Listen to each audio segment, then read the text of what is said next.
Hello दोस्तों, नमस्कार। स्वागत है आप सभी का हमारे अपने YouTube channel connect to exam में।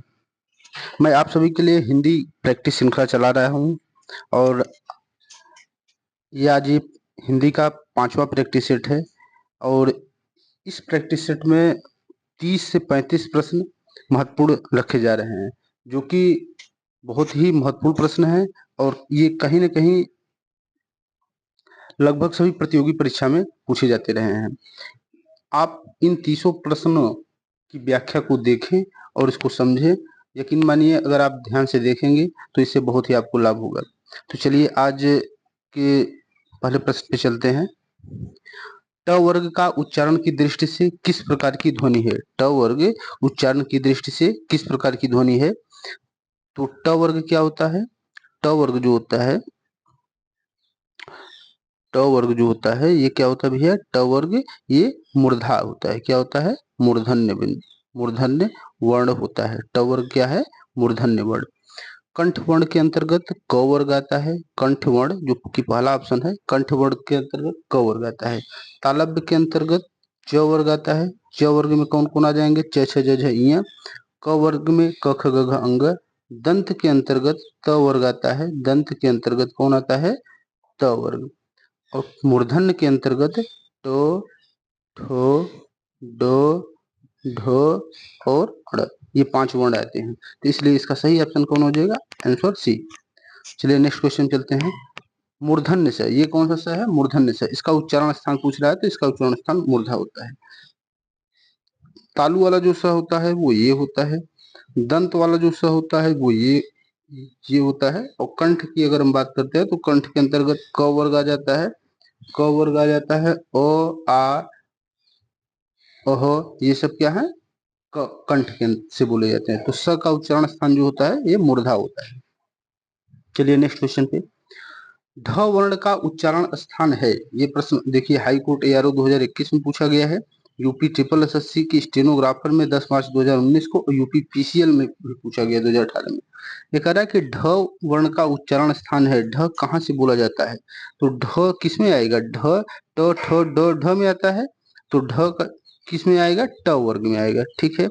फिर कह रहा है कि इसका उच्चारण स्थान है और ये कैसरा है, तो ढ चौथा होगा। क्यों? क्योंकि ट पहला होता है, ठ दूसरा होता है, ड तीसरा और ढ यही ढ है, चौथा होता है और ये ड़ है। तो ढ का वर्ण उच्चारण स्थान क्या होगा? ट वर्ग होगा और चौथा होगा। तो किसमें ऑप्शन में है? ये त वर्ग, ये त वर्ग होगा ही नहीं। ट वर्ग होगा, ट वर्ग, बी ट वर्ग चौथा, हाँ यही सही है। बी ट वर्ग तो ठीक है, लेकिन तीसरा ये नहीं है।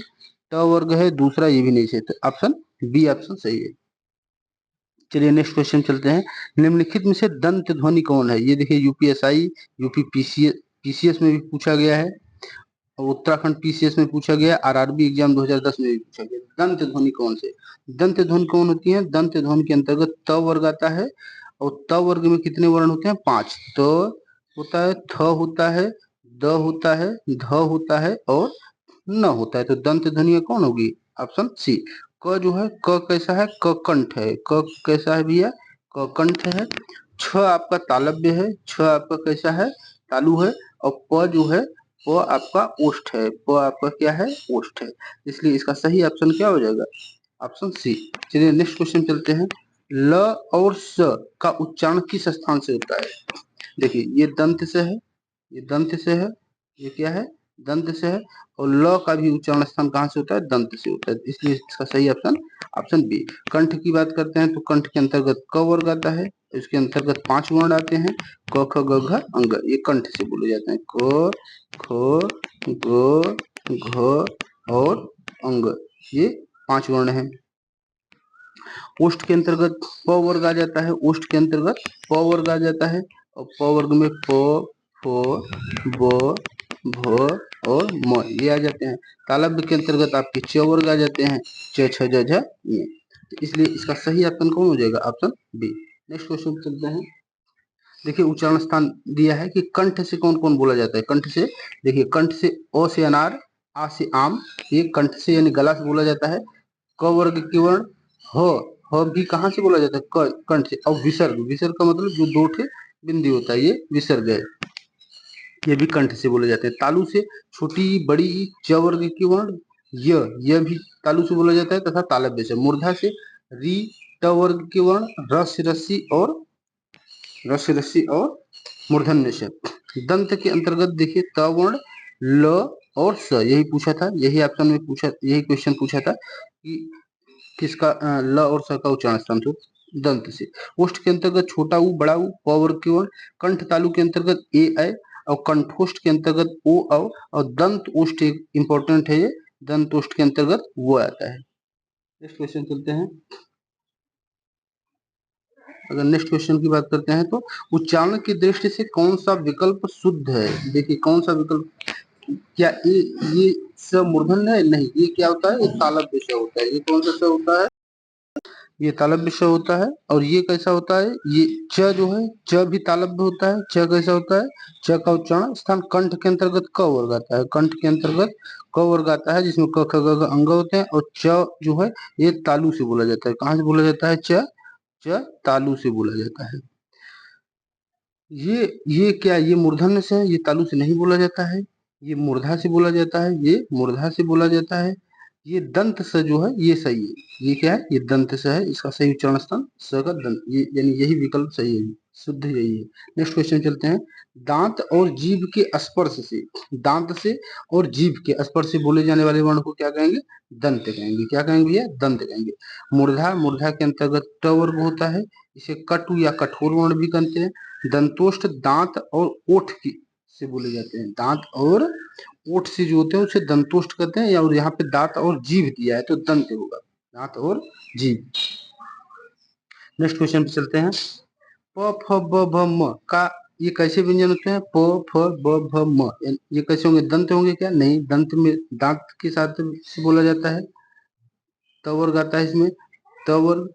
तालव्य होंगे क्या, नहीं, इस तालव्य च वर्ग होता है। ताल यानी जिनके उच्चारण में हमारे तालु, हमारी जीवा जो है तालु को स्पर्श करती है, तालव्य होता है। ओष्ठ, ओष्ठ ही होंगे, क्यों, क्योंकि ओष्ठ प वर्ग होता है। जिन वर्णों का उच्चारण करते समय हमारे ओठ जो है आपस में सटते हैं उसे ओष्ठ वर्ण कहते हैं। कंठ वर्ण में क वर्ग आ जाता है, कंठ वर्ण में क वर्ग आता है। क ख ग घ अंग, इनके उच्चारण में हमारी आवाज जो है कंठ से, गले से निकलती है। तो ये 128 का कौन सा क्वेश्चन सही हो जाएगा, कौन सा ऑप्शन, बी, ओष्ठ हो जाएगा। प प ब भ कैसे है, ओष्ठ वर्ण है। नेक्स्ट क्वेश्चन चलते हैं। कौन सा वर्ण अंतः अस्त नहीं है। अंतः अस्त 4 वर्ण होते हैं। अंतः कितने होते हैं, 4। कौन कौन, य होता है, र होता है, ल होता है और वो होता है। तो यह तो है, यहाँ पे नहीं है पूछा है। यह तो है, र भी है, ल भी है, लेकिन ब नहीं है। ब क्या है, ब नहीं है, ब ओष्ठ वर्ण है। इसलिए इसका सही ऑप्शन कौन हो जाएगा, ऑप्शन बी। ऑप्शन बी क्या हो जाएगा, सही, अंतःस्थ नहीं है। नेक्स्ट क्वेश्चन चलते हैं। हिंदी वर्णमाला की ब ध्वनि, ब ध्वनि अभी हमने बताया ओष्ठ होगा। हिंदी वर्णमाला में ब ध्वनि क्या होगा, ओष्ठ होगा। तालव्य में च वर्ग आ जाएगा, च छ ज झ ञ। दंत में त वर्ग आ जाएगा, त थ द ध न। और मूर्धन्य के अंतर्गत ट वर्ग आ जाएगा, ट ठ ड ढ ड़। तो इसका सही option option number A. Next question चलते हैं। निम्नलिखित में से एक ओष्ठ ध्वनि, ओष्ठ ध्वनि कौन होता है जिसमें होठ हमारे आपस में सटते हैं और इसके अंतर्गत प वर्ग आता है। तो देखिए न होगा, नहीं, न दंत है, न क्या होता है, दंत है, तो ये ऑप्शन कट जाएगा। र, र वर्ष व्यंजन होता है, वर्ष व्यंजन, या इसे मूर्धा भी कहते हैं। वर्ष व्यंजन या मूर्धा भी बोलते हैं इसे, वर्ष या मूर्धा इसे बोलते हैं। तो ये नहीं होगा। ये भी छ तालु हो जाता है, छ तालव्य हो जाता है, छ क्या हो जाता है, तालव्य हो जाता है, इसलिए ये भी नहीं होगा। ऑप्शन ए, ऑप्शन ए भ जो है प फ ब भ प वर्ग में आ रहा है, ये सही हो जाएगा। नेक्स्ट क्वेश्चन चलते हैं। कौन सा वर्ण स्पर्श व्यंजन नहीं है, कौन सा वर्ण स्पर्श व्यंजन नहीं है। स्पर्श व्यंजन की अगर हम बात करते हैं तो क वर्ग से लेके क वर्ग से प वर्ग तक, क वर्ग से प वर्ग तक, यानी क से लेके म तक, क से लेकर क से म तक क्या होते हैं, यानी ये 25 वर्ण जो होते हैं ये क्या होता है, स्पर्श व्यंजन होते हैं। यानी इनके उच्चारण में जिह्वा हमारे मुख के किसी न किसी भाग को स्पर्श जरूर करती है, तो इसलिए इसे स्पर्शी व्यंजन कहा जाता है। और ये कह रहा है स्पर्श व्यंजन नहीं है, तो क तो होगा, ट भी होगा, च भी होगा, लेकिन ये स्पर्श व्यंजन नहीं है। क्यों, क्योंकि ये अंतः अस्त व्यंजन है। कैसा व्यंजन है, अंतः अस्त व्यंजन है। इसलिए इसका सही ऑप्शन क्या हो जाएगा, option number C, D. Option number D य। नेक्स्ट क्वेश्चन चलते हैं, संयुक्त व्यंजन कौन सा नहीं है? संयुक्त व्यंजन कौन सा नहीं है? संयुक्त व्यंजन की अगर हम बात करते हैं, संयुक्त व्यंजन की अगर हम बात करते हैं तो चार हैं। कितने हैं? चार। कौन कौन? छ है, त्र है, ज्ञ है और स्र है। यही चार संयुक्त व्यंजन है। तो इसमें से य नहीं होगा, इसमें से य नहीं होगा, छत्र ज्ञ हो जाएगा। इनका निर्माण दो व्यंजनों के योग से होता है। छ का निर्माण की अगर हम बात करते हैं तो क पे हलंत प्लस मूर्धन्य श, त्र की बात करते हैं तो त पे हलंत प्लस र, ज्ञ की बात करते हैं तो ज पे हलंत प्लस ञ और स्र की बात करते हैं तो स पे हलंत तालव्य स प्लस र। ये ऐसे इसका निर्माण होता है। चलिए नेक्स्ट क्वेश्चन पे, निम्नलिखित में से अंतः अस्त व्यंजन कौन सा है? अंतः अस्त व्यंजन देखिए, ये यूपी टेट 2021 में पूछा गया है, कक्षा 5 से 8 में। हाई कोर्ट एआरटी में पूछा गया, हाई कोर्ट 2021 में पूछा गया, वीडियो 2018 में पूछा गया है, ग्राम पंचायत अधिकारी पूर्ण परीक्षा ये भी पूछा, ये इंपॉर्टेंट है। अंतः अस्त व्यंजन चार होते हैं, कौन कौन? य र ल व, य र ल व। तो इसमें से देखिए कौन है? ग है क्या? ग कंठ होता है, नहीं होगा। ज है क्या? ज तालव्य होता है, नहीं होगा। ये तो दंत से है, ये भी नहीं होगा, तो वो हो जाएगा क्योंकि वो यहाँ पे है। तो अंतः अस्त व्यंजन option number C. Next question चलते हैं, उष्म वर्ण कौन होते हैं? उष्म वर्ण की अगर हम बात करते हैं, उष्म वर्ण चार होते हैं, क च ट त। क्या ये उष्म वर्ण है? नहीं, ये क च ट त नहीं, ये स्पर्श व्यंजन के उदाहरण है। किसके उदाहरण है? स्पर्श, स्पर्श व्यंजन के उदाहरण है। स्पर्श व्यंजन के उदाहरण है, स्पर्श व्यंजन के, स्पर्श व्यंजन के उदाहरण है। ये स्पर्श व्यंजन के उदाहरण है, क च ट त।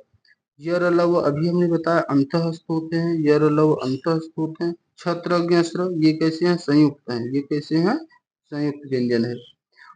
स श श ह यही चार होते हैं उष्म वर्ण, यही ऑप्शन सी, स स ह यही चार जो है क्या होते हैं? उष्म वर्ण होते हैं। नेक्स्ट क्वेश्चन चलते हैं, उष्म वर्ण है, ये रिपीट कर दिए, ऑप्शन नंबर बी हो जाएगा। यर लव अंतःस्थ, छ छ ज तालव, ट ठ ड ड मूर्धा। नेक्स्ट क्वेश्चन, उष्म व्यंजन कौन सा है? अब उष्म व्यंजन इसमें से कौन सा है? इसमें से अभी हमने पढ़ा, उष्म व्यंजन चार होते हैं। उष्म व्यंजन चार, तालव्य श, मूर्धन्य श, दंत स और यही होते हैं। तो इसमें से ऑप्शन नंबर ए मिल रहा है। म आपका ओष्ठ हो जाएगा, ल आपका पार्श्विक व्यंजन होता है या इसी को दंत भी बोलते हैं, ज तालु हो जाएगा। तो इसका सही ऑप्शन कौन सा हो जाएगा? Option number A 137। चलिए नेक्स्ट क्वेश्चन, संयुक्त व्यंजन कौन सा है? संयुक्त व्यंजन की बात करेंगे तो ये हो जाएगी, क्योंकि चार होते हैं संयुक्त व्यंजन, छ, त्र, ज्ञ और स्र, यही हमने बताया। तो चार हो जाएंगे। ढ ये आपका मूर्धा में चला जाएगा, ड़ ये कंठ में चला जाएगा, ये ड़ ये अंगा है, ये कंठ में जाएगा, ये ड़ है, ये मूर्धा में जाएगा। नेक्स्ट क्वेश्चन चलते हैं, दो व्यंजन जब एक साथ मिलते हैं तो क्या होता है? दो व्यंजन जब एक साथ मिलते हैं तो संयुक्त व्यंजन हो जाता है। दो व्यंजन जब एक साथ मिलते हैं तो संयुक्त व्यंजन, जैसे अगर हम छ की बात करते हैं, छ में क्या होता है? ये आधा का प्लस श, तो ये क्या होगा? छ संयुक्त व्यंजन बन गया, यानी दो व्यंजनों के योग से मिला है। अल्प प्राण, अल्प प्राण जो होता है प्रत्येक वर्ग का कौन सा होता है? पहला, तीसरा, पांचवा, यानी प्रत्येक वर्ग। जैसे क वर्ग में देखेंगे तो क, ग, अंग ये अल्प प्राण होंगे, जबकि महाप्राण जो होता है दूसरा और चौथा होता है, तो ख और घ ये हो जाएंगे। च वर्ग में देखेंगे तो छ और झ हो जाएंगे। अंतःस्थ चार होते हैं, ये लव। नेक्स्ट क्वेश्चन चलते हैं, छ वर्ण का किसके योग से बना है? छ वर्ण अभी हमने बताया कि आधा क प्लस मूर्धन्य स से बनता है। तो ये हो गया। नेक्स्ट क्वेश्चन चलते हैं, अल्प प्राण व्यंजन कौन सा है? अल्प प्राण कौन होता है? प्रत्येक वर्ग का पहला, तीसरा, पांचवा। तो ख तो दूसरा है, कट जाएगा। ग तीसरा है, हो सकता है। घ चौथा है, कट जाएगा। ठ ट ठ ये दूसरा है, ये भी कट जाएगा। तो ऑप्शन नंबर बी, ये क्या है? अल्प प्राण व्यंजन है, सही है। अल्प प्राण व्यंजन इन व्यंजनों के उच्चारण में मुख द्वारा वायु का निर्गमन कम होता है। अल्प, अल्प मतलब कम होता है, प्राण यानी मुख द्वारा वायु का निकलना कम होता है तथा स्फोट भी अल्प ही होता है। प्रत्येक वर्ग का पहला, तीसरा और पांचवा वर्ण तथा य र ल व यानी अंतःस्थ क्या होते हैं? अल्प प्राण व्यंजन कहलाते हैं।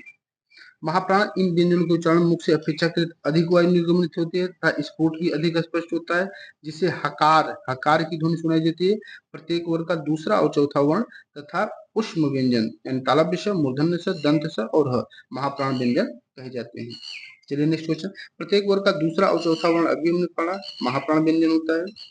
अल्पप्राण जो होता है प्रत्येक वर्ग का पहला, तीसरा और पांचवा होता है। अनुनासिक जो होता है प्रत्येक वर्ग का पांचवा होता है। अनुनासिक प्रत्येक वर्ग का पांचवा।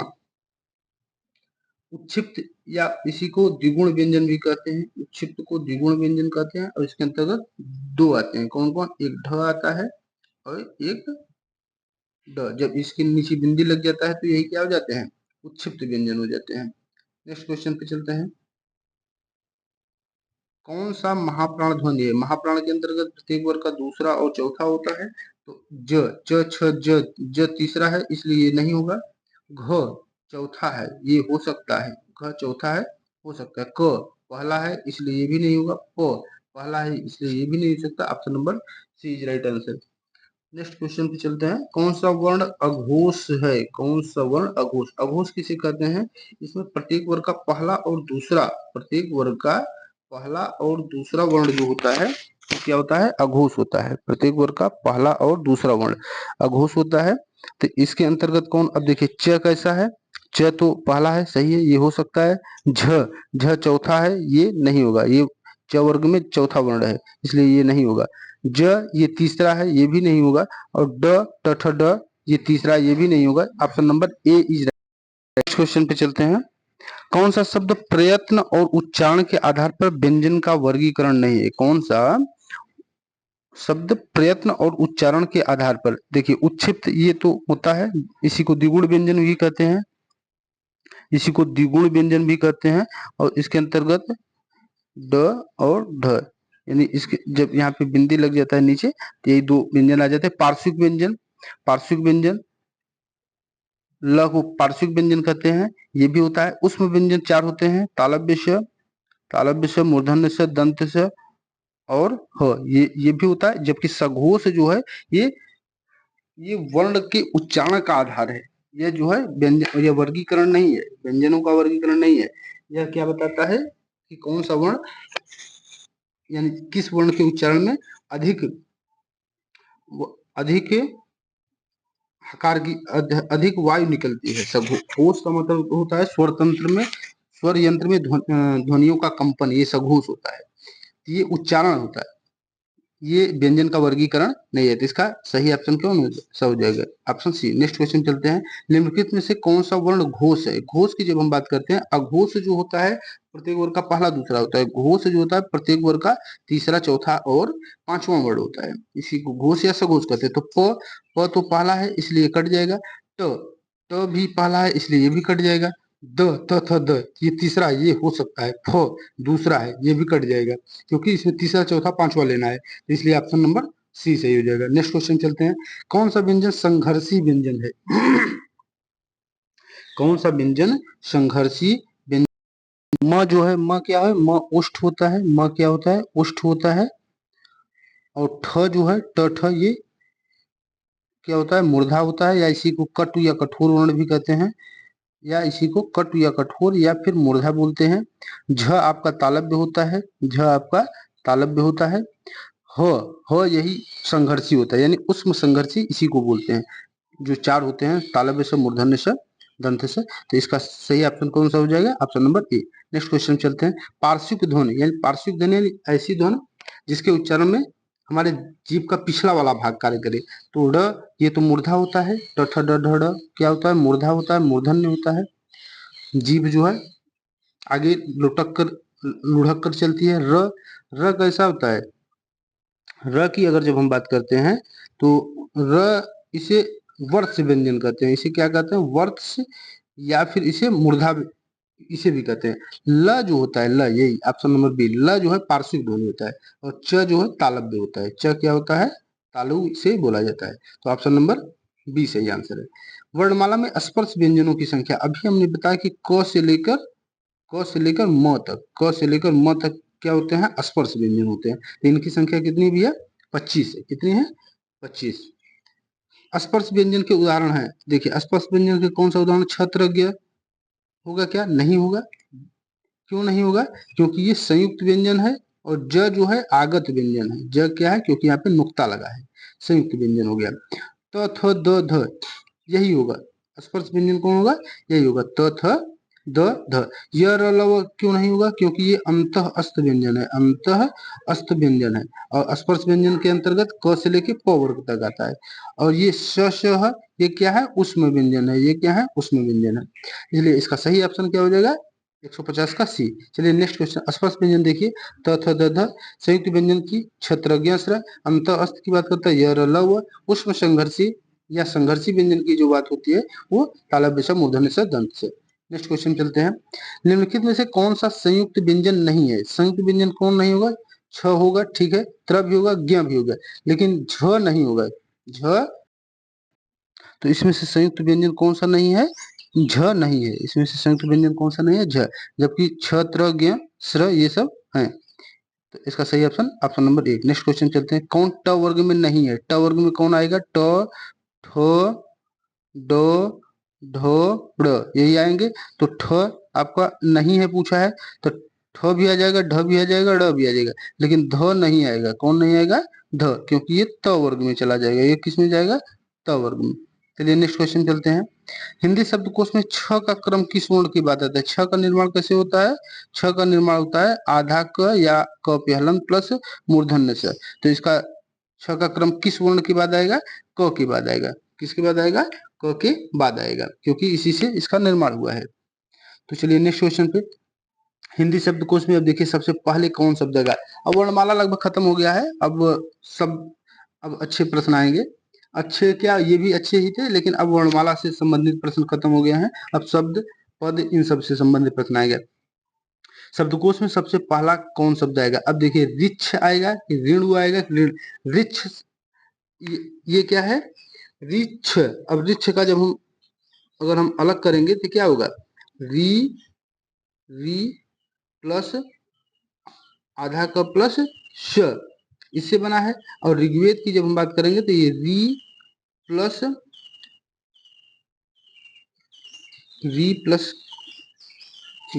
क, री प्लस क और प्लस वेद से बनेगा। सॉरी, री प्लस री, एक मिनट, री प्लस ग, री प्लस ग और प्लस वो प्लस ए। तो कौन आएगा? पहले क आएगा, इसलिए इसका सही ऑप्शन कौन होगा? Option number B. ऋण में ट ठ ड ढ ड़ है, ये ऋण है, तो इसका सही ऑप्शन कौन हो जाएगा? Option number B. देखिए सभी शब्दों का विच्छेद इस प्रकार से, रिच, रिच की अगर बात करते हैं तो री प्लस क प्लस श प्लस ओ, इससे रिच बना है। ऋग्वेद की बात करेंगे री प्लस ग प्लस व ए फिर द फिर अ। ऋण की बात करेंगे तो डी ड अ। ऋणु की बात करेंगे तो ये ऐसे बना है। नेक्स्ट क्वेश्चन चलते हैं, शब्दकोश में कौन सा शब्द सबसे पहले आएगा? शब्दकोश में सबसे पहले कौन सा शब्द आएगा? 155। शब्दकोश में जो होता है सबसे पहले चंद्र बिंदु वाले शब्द आते हैं। कौन से आते हैं? चंद्र बिंदु वाले। अब देखिए, यानी सबसे पहले अंग और अह ऐसे चलता है, अनुस्वार और विसर्ग ऐसे चलता है, अंग और अह शब्दकोश में। फिर उसके बाद अ आ इ ई ऐसे चलता है। अ आ इ ई। जैसे अगर क की बात करेंगे तो पहले कंग आएगा, पहले कंग आएगा, फिर उसके बाद कह आएगा, फिर उसके बाद कह आएगा, फिर उसके बाद क का की ऐसे आएगा। तो अब देखिए, इसमें तो अनुस्वार विसर्ग दिया नहीं है, तो इसमें सबसे पहले क्या आएगा? आंख आएगा कि आंच आएगा? तो सबसे पहले इसमें आंख आएगा। क्यों? आ के बाद ख है और ये च है, तो इसका ऑप्शन नंबर ए सही हो जाएगा। देखिए, आंख में आ प्लस ख प्लस ओ, आ प्लस च ओ, आंच बना। आ प्लस को ओ रो ओ, आकोर, आ गो ओ, आ का निर्माण ऐसे हुआ है। तो आज के लिए बस इतना ही। आज अगर हमारा ये चैनल आपको पसंद आए, हमारे ये वीडियो आपको पसंद आए, तो हमारे चैनल को सब्सक्राइब करें, वीडियो को लाइक करें और शेयर करें। धन्यवाद। Thank you.